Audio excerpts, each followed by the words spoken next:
While cleaning out my grandmother's house, we came across this box of 16mm film reels, shot over 80 years ago by my great-grandfather.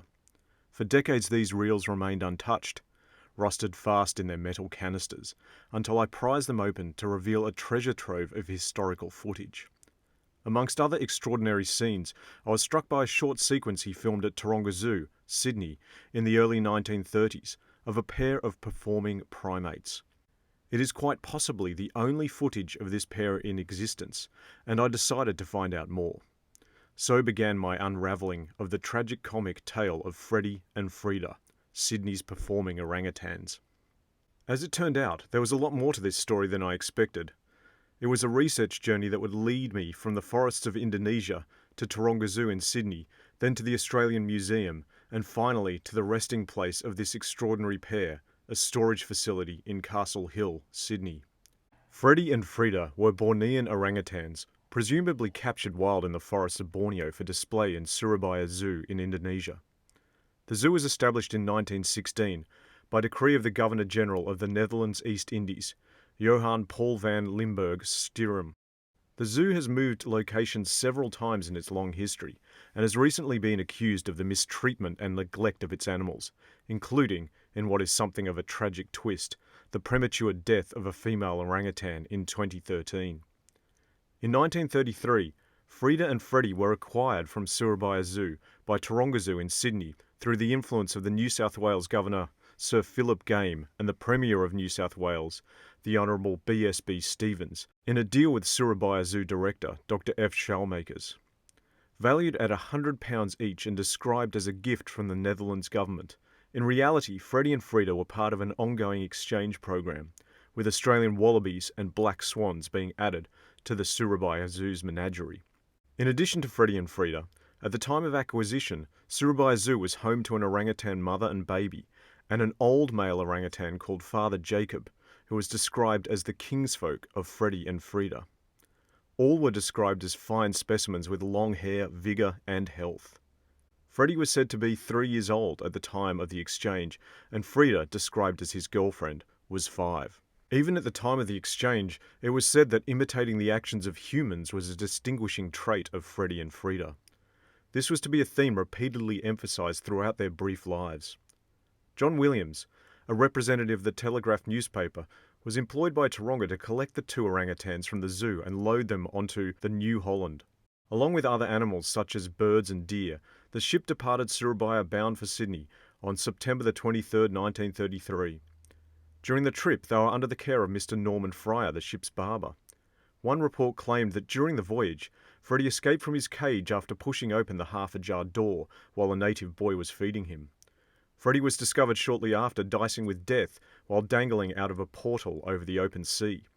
He was then chased across some barrels by Mr. Fryer until he was hit with an empty sack and retreated to his cage. During the trip, Freda was not idle either. She was said to daily consume 2 pints of milk, 6 bananas, 2 apples, and 6 slices of brown bread. For dinner she had a bowl of rice and plenty of peanuts, and her tea was the same as her breakfast. While Freddie was described as the shy, retiring one, it was said that Freda was an exhibitionist who had taken to wearing earrings and gold bangles. As the ship steamed towards Sydney, 12 men at Taronga Zoo worked furiously to prepare a new home for the imminent arrivals. Their enclosure was to be high up near the top gate of the zoo, with the warm sun on one side and harbour views on the other. Already in residence in a nearby enclosure was an older, fully grown male orangutan named Peter. After first docking in Brisbane on the 4th of October 1933, Freda and Freddie arrived in Sydney a few days later. Almost immediately they began to make headlines, using their blankets to feed through and tear off the wire of their enclosure. Freddie was said to be henpecked by his wife, who would steal his blankets, leaving him out in the cold. By the 9th of October, only days after their arrival, they were displayed to the public in a holiday season parade, which was led by the Mossman Band and included ponies, dogs, and monkeys riding bicycles and scooters. Freddie and Freda sat on a wagon that was decorated to imitate Noah's Ark. They both wore hats, with Freda described as wearing a dashing sombrero, chic dressing, and a startling selection of jewellery. By December, they were said to be learning new tricks every day. It was claimed they were so human that they were already mimicking high society by performing in a show they would quickly become most famous for: Afternoon Tea on the Lawn with Freddie and Freda. 3 o'clock daily. The typical afternoon tea involved 2 chairs and a table set with crockery, tea and cakes.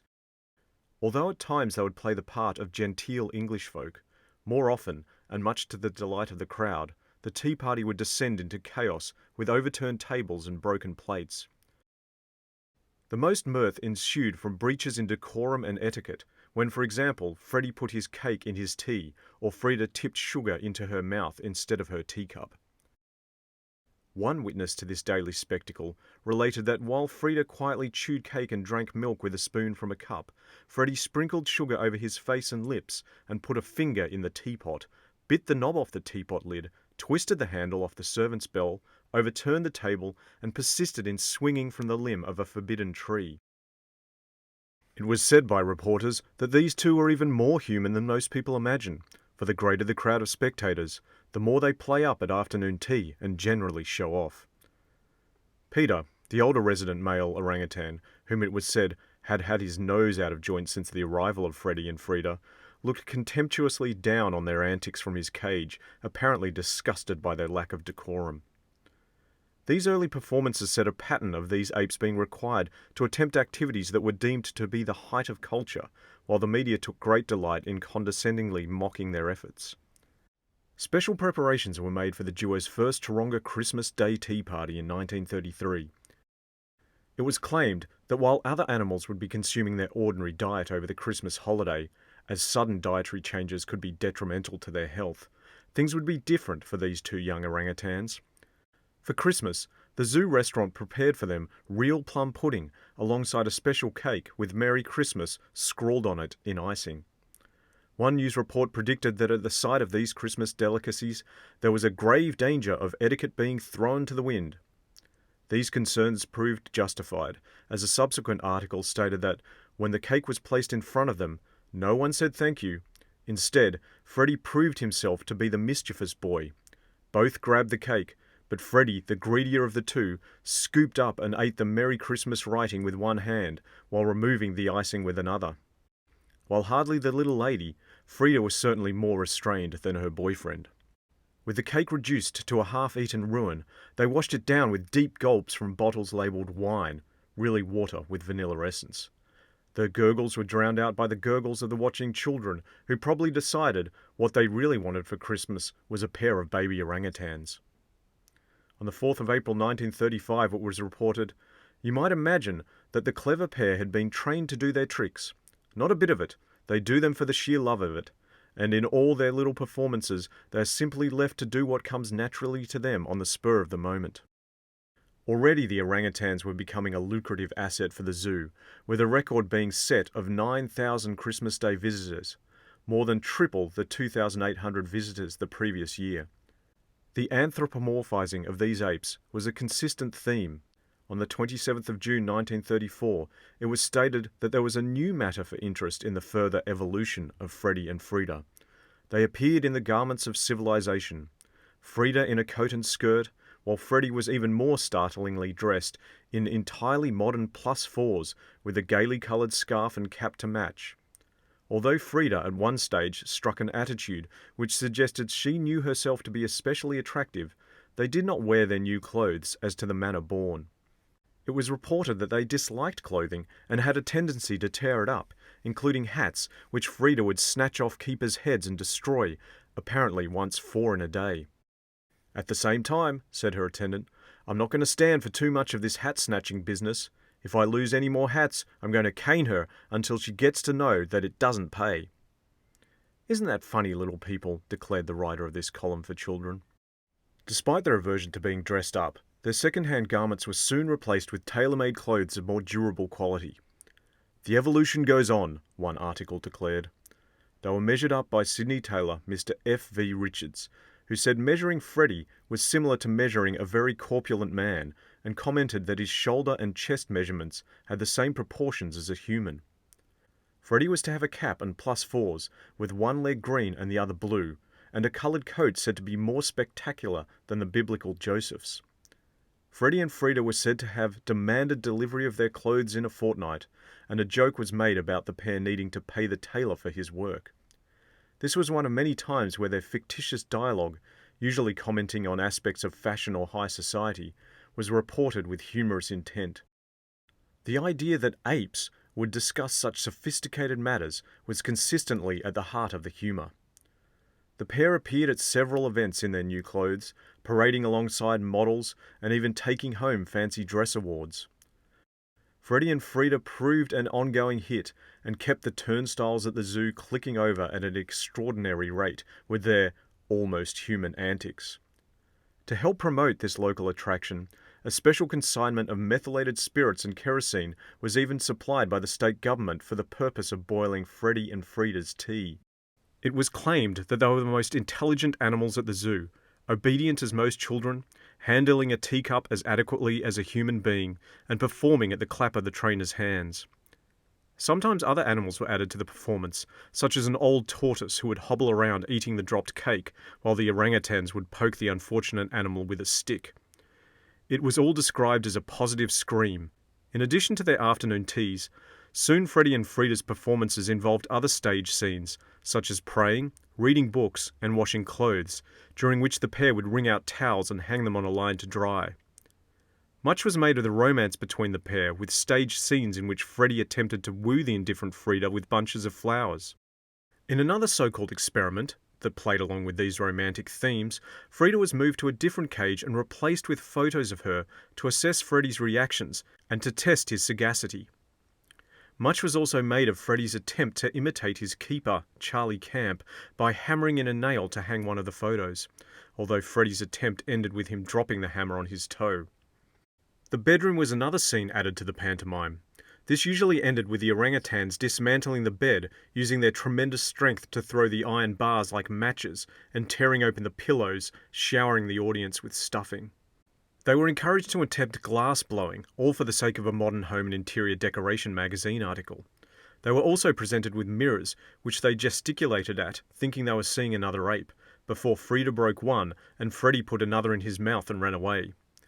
The article claimed that to show his disdain of his keeper, who tried to catch him, Freddie held his fingers to his nose, a very bad habit taught to him by the black children of Borneo, and the additional comment that Australian children don't do things like that. Another commercial deal involved the simian celebrities being used to advertise a camera company. Celebrity visitors calling on the pair were common. Popular British comedian and actor Joey Porter imitated Freddie and Freda, and they him. Australian actors and performers Cyril Richards and Gus Blewett also paid a visit, during which Freda tore her skirt and Freddie's pants fell down. It was stated that, judging by their behaviour, the animals preferred jungle nudism to their clothes. On the 26th of April 1934, special permission was given by the Commissioner of Police, Mr. Childs, to Detective Walcombe of the CIB Fingerprint Bureau to take prints of the palms and fingers of several monkeys and apes, including Freddie and Freda, who submitted in a docile fashion and enjoyed having their hands washed prior to the printing. It was believed that this was the first occurrence of orangutan prints being taken. The purpose seems to have been to prove the similarity of apes' and humans' hands, with the detectives declaring that one could see exactly the same lines in each case. Previously, prints taken of Casey the chimp were said to be so remarkably similar to human prints that if they were at a crime scene, no person could swear that they were not those of a human being. On the 18th of December 1934, accompanied by 3 keepers, they visited the city to entertain children at the David Jones Christmas party in the main restaurant. Here they entertained children by riding a rocking horse and were taken to the 4th floor toy department to meet Santa. On the 3rd of January 1935, they were presented at Government House after being specifically invited by Sir Philip Game to an event organised to thank and promote the District and Bush Nursing Association. There was said to be some trouble finding a top hat for Freddie, and ultimately the pair attended in their +4s and racing caps. Colonel Spain, chairman of the Taronga Party Trust, commented that he was sure Freddie and Freda wouldn't be embarrassed by their attire when taking tea on the lawn of Government House.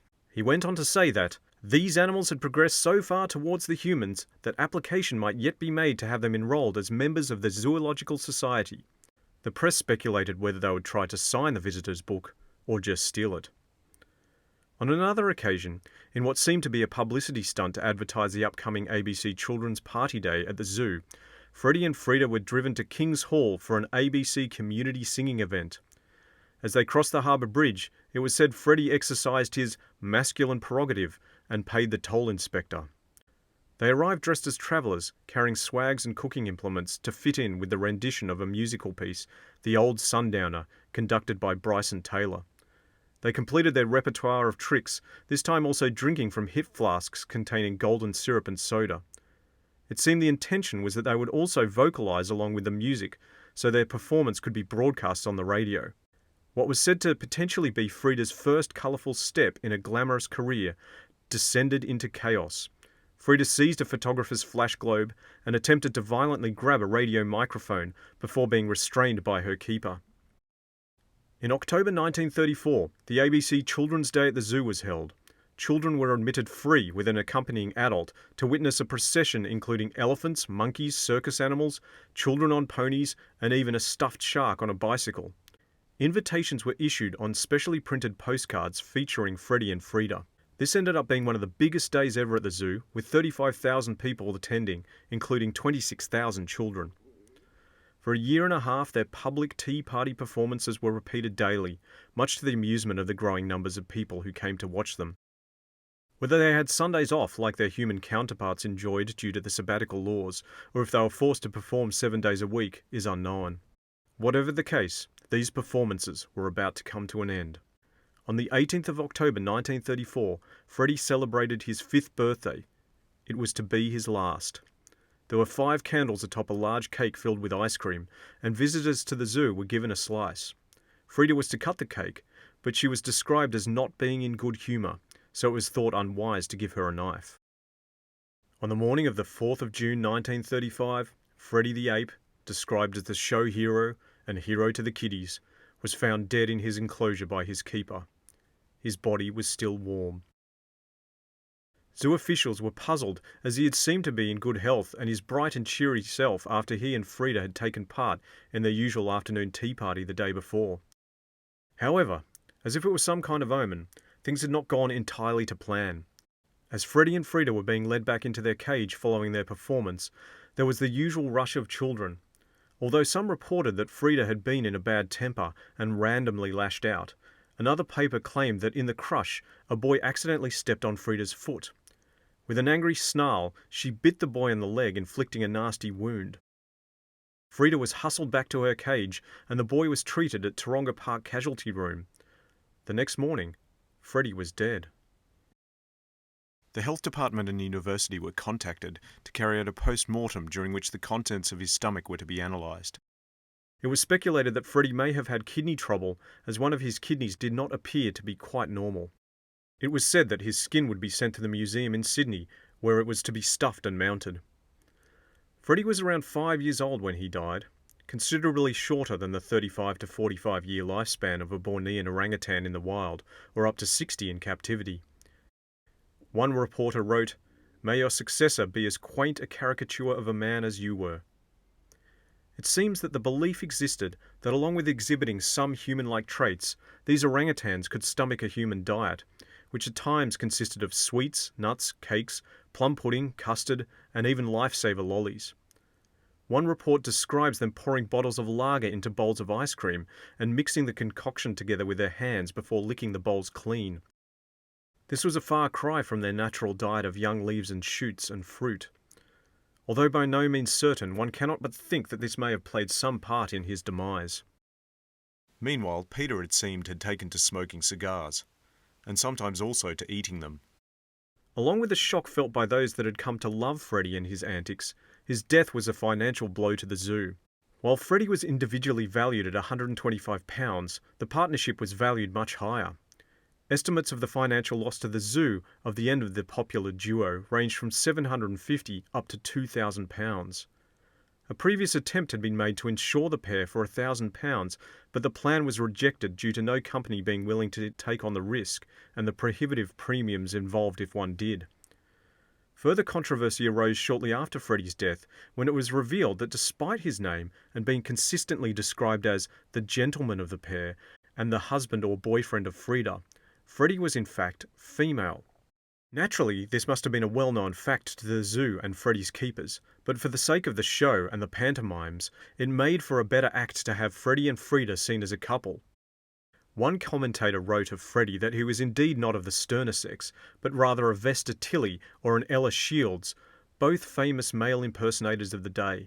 Upon Freddie's death, steps were immediately made to replace him, with a cable message being sent to the government of the Netherlands Indies, now Indonesia, to seek a successor. Colonel Spain said the trust was in negotiations with Surabaya Zoo for the purchase of 3 orangutans from North Borneo. Initially the request was denied, but following a written letter from the New South Wales Premier promising an exchange for Australian animals, 2 females were sent, initially dubbed by the press Flossie and Fanny, who once they were united with Freda would make them the 3 flappers. Yet once again, it appeared that despite initial reports claiming that 2 females were being sent, when they arrived at Taronga, they were given male and female names. Jimmy and Jane arrived on the New Holland ship on the 5th of October 1935. However, Jimmy suffered from back problems, and the new duo never achieved the same level of fame and popularity as Freddie and Freda. During a visit to Osaka Zoo, the secretary of the trust, Mr. Bruce Brown, also sought to exchange Australian animals for 4 chimpanzees, who he reported went right through the menu and ended with a black coffee and a smoke. Mr. Brown claimed that the tricks they performed made the now defunct Freddie and Freda appear very meagre. However, his offer for the 4 animals was rejected. But what of Freda? Much was made of Freda mourning the loss of her companion. In the wake of Freddie's death, she was described as a lonely and chastened soul who pined for her missing partner. One reporter, no doubt impressed with his own wordplay, commented, "She had to ape the great human players of dramas and comedy who, in tragedy, have worn the mask of unconcern in spite of profound suffering, and she did it perfectly." At the time of Freddie's death, the pair were being trained for a new act in which they would play the mouth organ. Freddie's death, it said, broke up the band. In the telling words of another reporter, it was said that she would continue to perform, but from this point on, would work alone. In April 1936, in what was described as Freda's comeback, she once again appeared in public, this time pushing a pram containing a toddler around the zoo with what was described as maidenly decorum. Less than a month after this photo, in May 1936, Freda too was dead. She was aged around 7 and had survived her companion by less than a year. The subsequent autopsy concluded she had died from enteritis peritonitis, or inflammation of the membrane lining the abdominal wall and organs. It was claimed by the zoo that the illness had its origins in food thrown into her cage by the public. By this stage, the zoo claimed, "The diet of apes is very delicate, and they are easily affected by food other than which is given by the keepers and is specifically prepared." As a consequence of Freda's death, the zoo proposed fencing off the front of the other orangutan cages of Peter, now aged 12, Jimmy 2, and Jane 4, to prevent a repeat of the tragedy. But the story of Freddie and Freda doesn't end there. I decided to follow up on one line from a 1935 report that said that Freddie's remains would be sent to the Australian Museum. After making inquiries, the museum informed me that Freddie's preserved remains were indeed part of their collection. However, they were housed in a storage facility that held tens and thousands of specimens not on current display, many of which would never be seen by the public. Although helpful, I was told that access to the Castle Hill site is strictly limited, and they were unable to host me. When I fronted up to the facility in person, I was given a similar answer, being told that the special conditions set for the preservation of these specimens meant that the general public was not permitted access.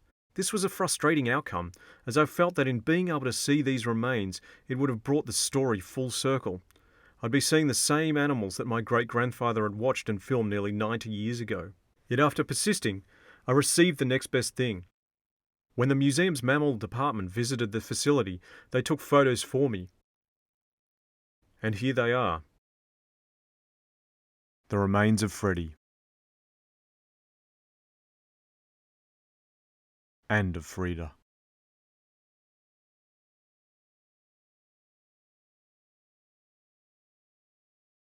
The skins have been removed, and the cuts stitched together. The faces are missing, and the surrounding skin has been pulled into the centre and stitched together here too. Perhaps this is the result of them once being part of a taxidermy display. Or perhaps it's damage caused as a result of their skulls and brains being removed and given to the University of Sydney. Whatever the case, it's a tragic and mournful end for what was once such a bright and lively pair. After a critical review in 1967, the zoo embarked on its current philosophy of emphasising scientific research, conservation and education. Earlier favourite attractions including the elephant rides, miniature train, merry-go-round and monkey circus were removed. Times have certainly changed regarding animal welfare. As L.P. Hartley wrote, "The past is a foreign country. They do things differently there." Never has this statement been more true than in the case of Freddie and Freda.